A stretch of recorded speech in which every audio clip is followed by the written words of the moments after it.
warahmatullahi wabarakatuh.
Innal hamdalillah nahmaduhu wa nasta'inuhu wa nastaghfiruh wa na'udzu billahi min shururi anfusina wa min sayyiati a'malina. May yahdihillahu fala mudilla lahu wa may yudlilhu fala hadiya lahu.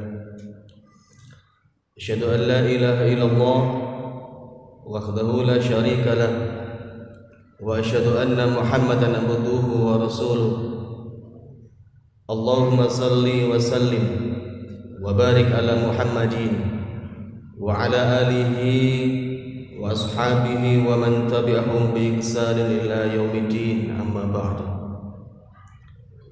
كما قال الله تعالى في كتابه الكريم أعوذ بالله من الشيطان الرجيم بسم الله الرحمن الرحيم يا أيها الذين آمنوا اتقوا الله حق تقاته ولا تموتن إلا وأنتم مسلمون وقال أيضا يا أيها الذين آمنوا اتقوا الله وقولوا قولا سديدا يصلح لكم أعمالكم ويغفر لكم ذنوبكم ومن يطع الله ورسوله فقد فاز فوزا عظيما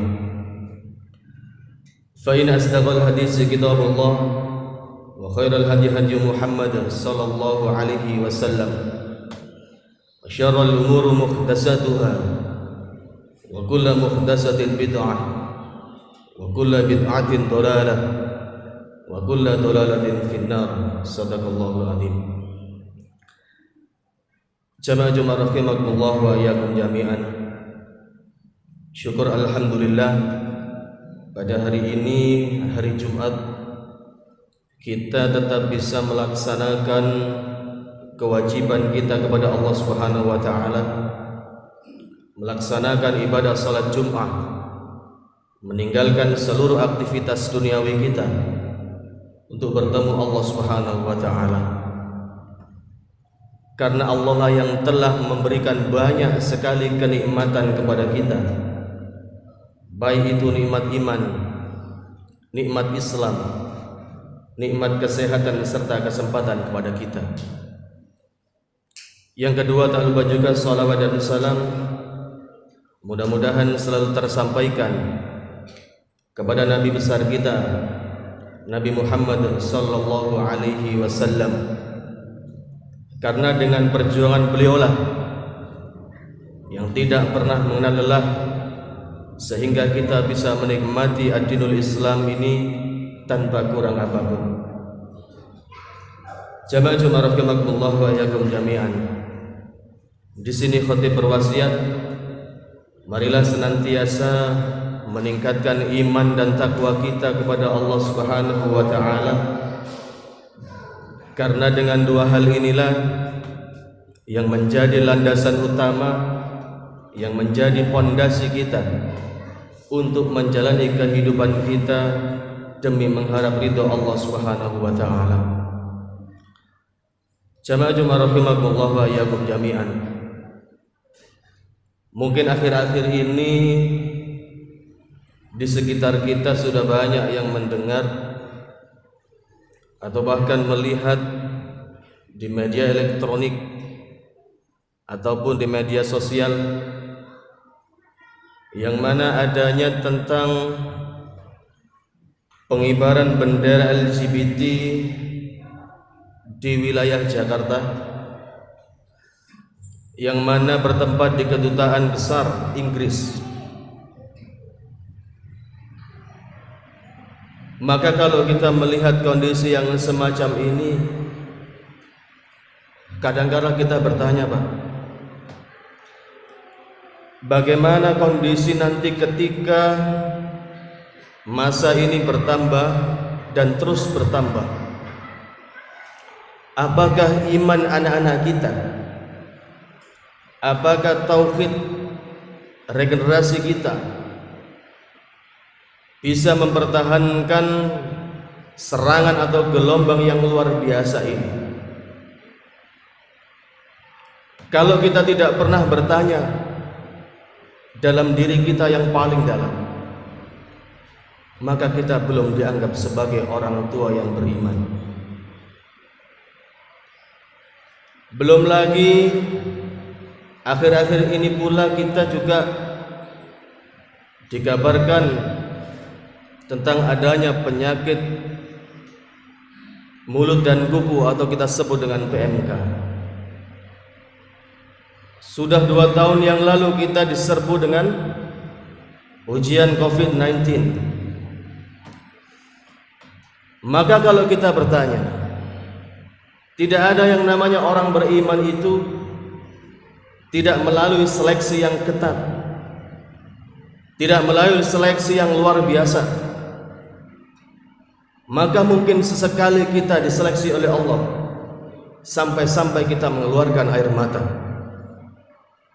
Maka inilah yang dinamakan dengan proses kehidupan. Kalau yang dinamakan dalam proses kehidupan itu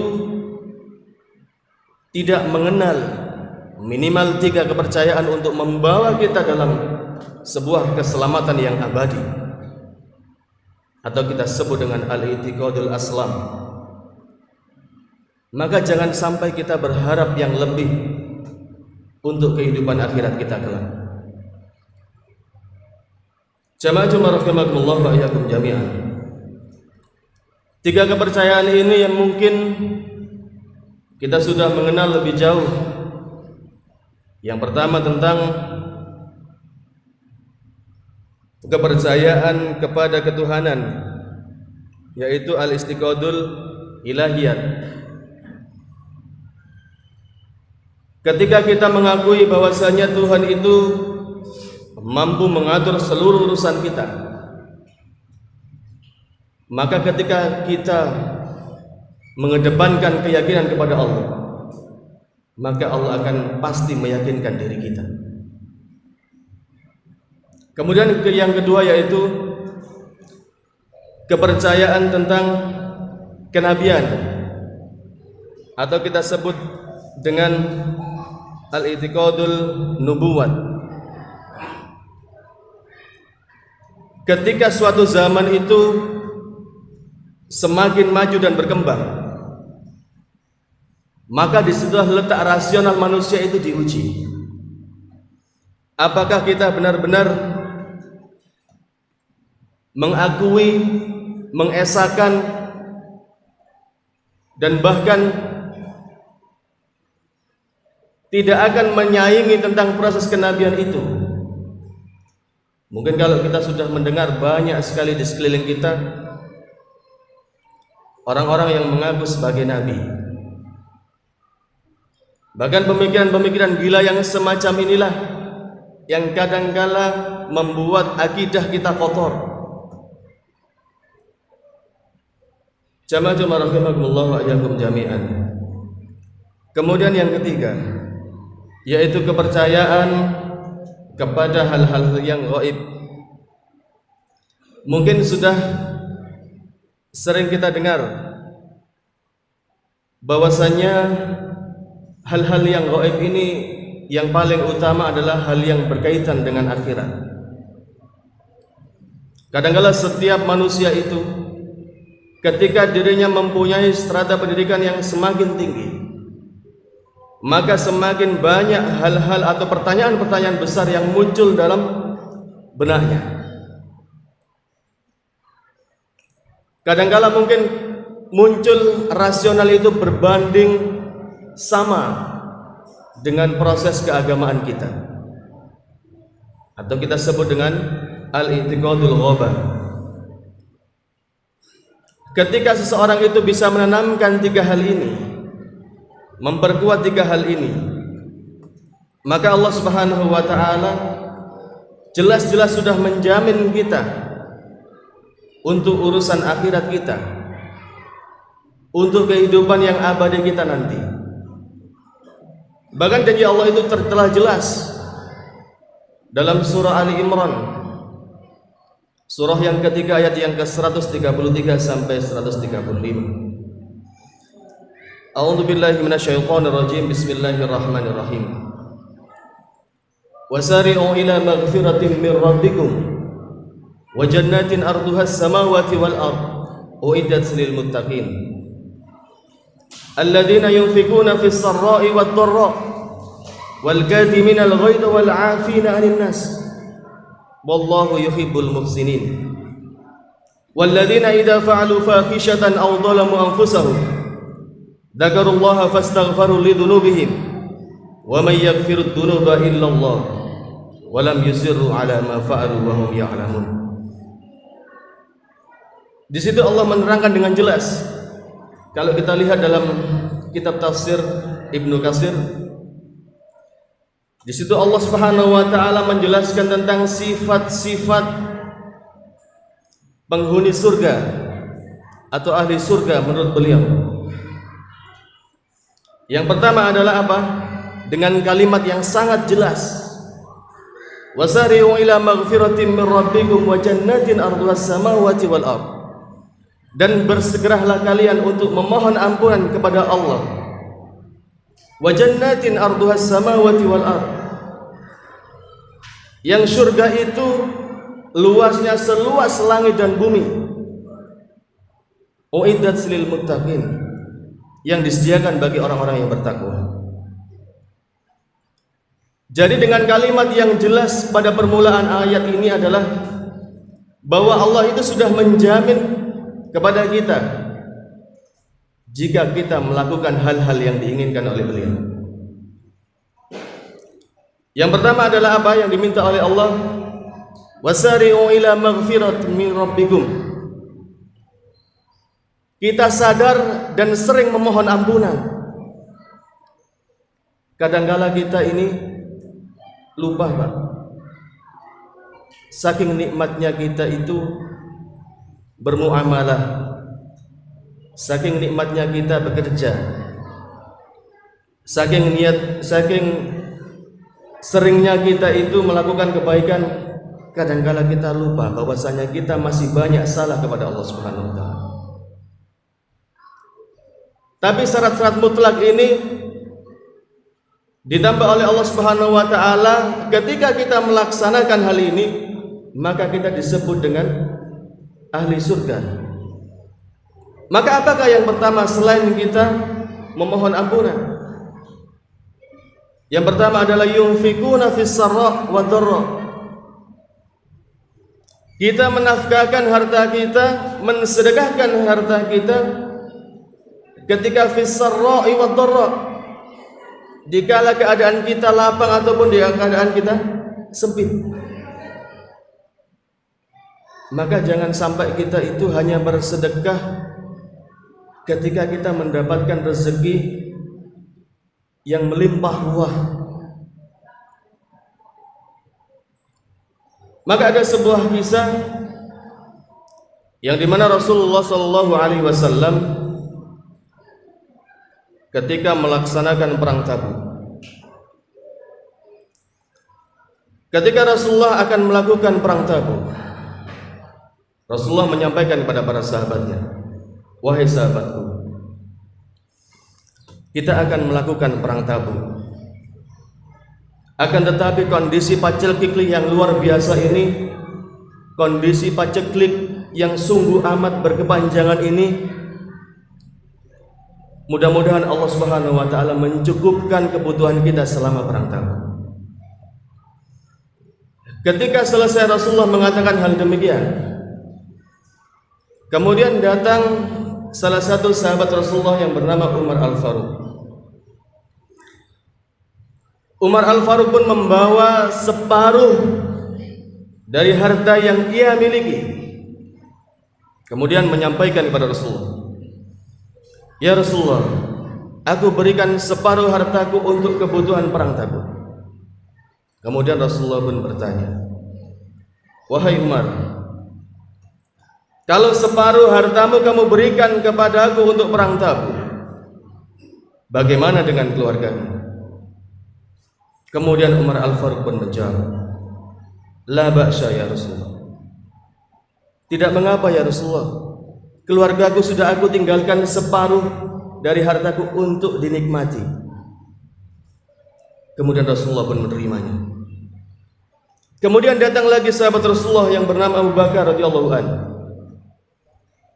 Beliau membawa semua harta yang ia miliki untuk diberikan kepada Rasulullah sebagai kebutuhan yang utama untuk perang Tabuk. Kemudian Rasulullah pun tercengang.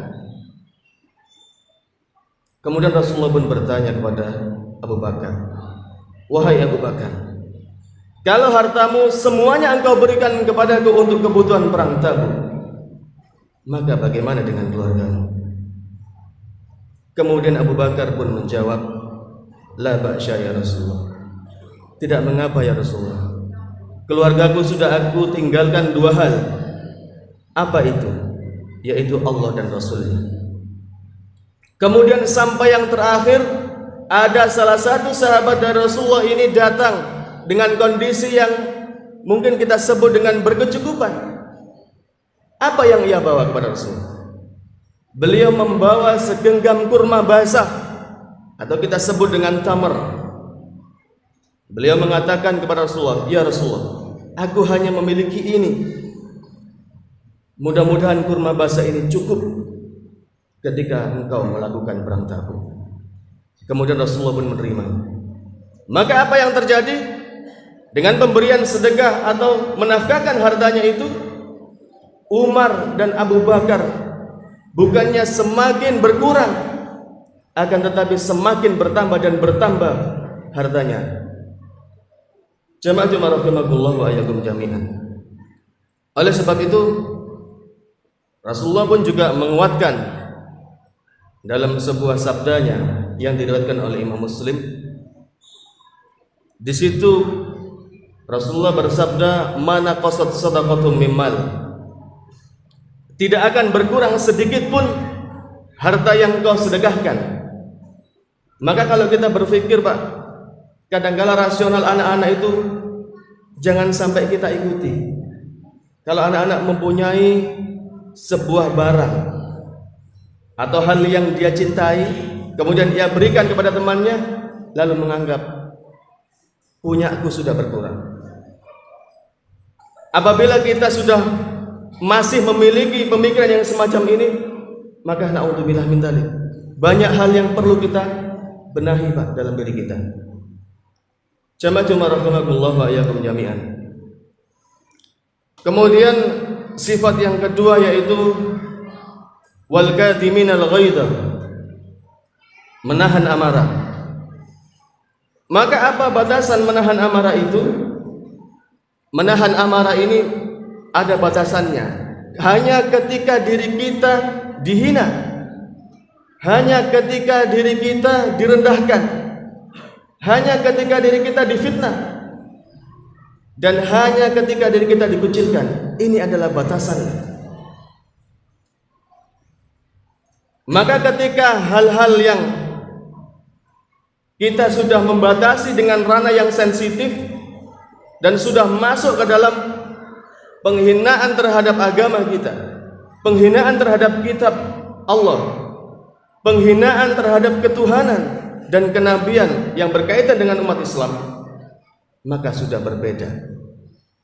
Maka Rasulullah di sini menyampaikan dalam sebuah hadisnya, beliau bersabda dalam sebuah hadis yang diriwayatkan oleh Imam Bukhari wa Muslim. Apa yang disampaikan oleh beliau? Rasulullah menyampaikan, laisa sadidu bisur'ati, innamas syadidul ladzi yamliku nafsahu indal ghadab. Orang yang kuat menurut Rasulullah bukanlah orang yang menang dalam pergulatan, bukanlah orang yang menang dalam pertengkaran. Innamas sadidul ladzi yamliku nafsahu. Orang yang kuat yang sebenarnya menurut Rasulullah itu adalah yamliku nafsahu, yang mampu mengendalikan dirinya indal ghadab, ketika dirinya marah. Maka kalau kita marah, Pak, kadang-kala umat Islam ini sering kali itu digoda, sering kali diganggu dan dipancing. Apakah kita dengan pancingan sedikit ini kita langsung membalas atau tidak? Kadang-kala kita mudah terpancing. Jamaah rahimakumullah wa iyyakum jami'an. Kemudian yang ketiga yaitu wal afina 'anil nas, memaafkan manusia. Maka di poin yang kedua dan yang ketiga ini batasannya sama. Hanya sampai ketika kita direndahkan, dihina, difitnah dan dikucilkan. Akan tetapi ketika sudah masuk ke dalam ranah sensitif yaitu agama, kitab Allah, ketuhanan dan kenabian atau yang berkaitan dengan umat Islam, maka berbeda lagi. Oleh sebab itu, Buya Hamka menyampaikan dalam sebuah motivasi besarnya, ketika agamamu dihina dan kamu diam saja, maka gantilah pakaianmu dengan kain kafan. Ini merupakan sebuah motivasi besar yang seharusnya dimiliki oleh setiap muslim. Jangan sampai kita dalam proses keagamaan itu muncul keraguan-raguan. Di situ Rasulullah juga menambahkan bahwasannya dalam sebuah hadisnya, ketika kita memaafkan manusia itu, bukannya kita itu semakin rendah di mata Allah, akan tetapi semakin tinggi. Rasulullah Shallallahu Alaihi Wasallam bersabda dalam sebuah hadisnya, yang mana yang diriwayatkan oleh Imam Muslim, Rasulullah menyampaikan, wa ma zadallahu abdan bi afwin illa izzan. Tidaklah Allah akan menambahkan kepada seorang hamba sifat pemaaf, melainkan akan semakin memuliakan dirinya. Maka kalau kita semuanya ini Pak, pandai memaafkan orang lain, karena hal ini kita anggap hal yang sepele atau tidak keluar dari batas yang ditentukan oleh Allah Subhanahu wa taala, maka segera kita maafkan. Jamaah Jumat rahimakumullah wa iyyakum jami'an. Kemudian yang keempat, yaitu yuhibbul muhsinin. Allah mencintai orang-orang yang berbuat kebaikan. Menurut Syekh Wahbah Az-Zuhaili, beliau menyampaikan dalam kitab tafsir Al-Munir bahwasanya muhsinin itu diartikan ketika orang ini diperlakukan dengan kondisi yang tidak enak, kondisi yang tidak menguntungkan bagi dirinya, maka dia tidak membalas sedikit pun dengan keburukan yang sama. Maka hal ini perlu implementasi yang luar biasa Pak. Karena kadangkala kita dibatasi terhadap adat kita, dibatasi oleh budaya kita, cara berbicara kita atau logat kita. Maka inilah yang perlu pembiasaan. Kemudian yang terakhir yaitu dzakarullaha fastaghfaru, mengingat Allah dan segera memohon ampunan ketika kita melakukan sebuah kesalahan dan segera bertaubat. Di situ Allah menjelaskan di ayat yang ke-135, walladzina idza fa'alu fahishatan aw dhalamu anfusahum dzakarullaha fastaghfaru lidzunubihim wa may yaghfiru dzunuba illallah wa lam yusirru ala ma fa'alu wa hum ya'lamun. Allah menyampaikan kalau kita sudah tahu melakukan sebuah kesalahan, perbuatan yang keji, dan kita melakukan penganiayaan terhadap diri kita sendiri, maka segeralah kita mengingat Allah dan meminta ampunan kepadanya. Jamaah Jumat rahimakumullah wa iyyakum jami'an.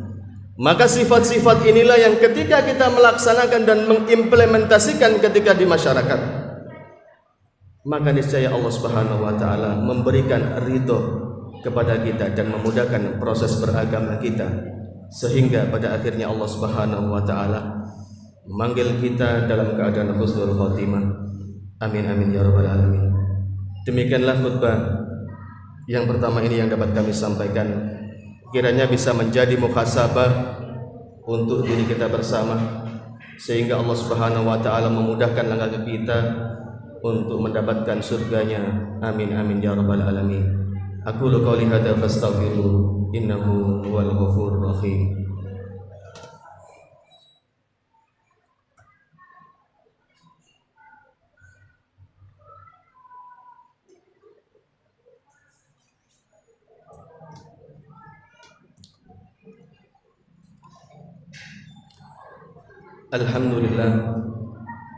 Alhamdulillahilladzi anzala sakinata fi qulubil mu'minin liyazdadu imanan ma'a imanihim Asyhadu an la ilaha illallah wahdahu la syarika lah wa asyhadu anna Muhammadan abduhu wa rasuluh.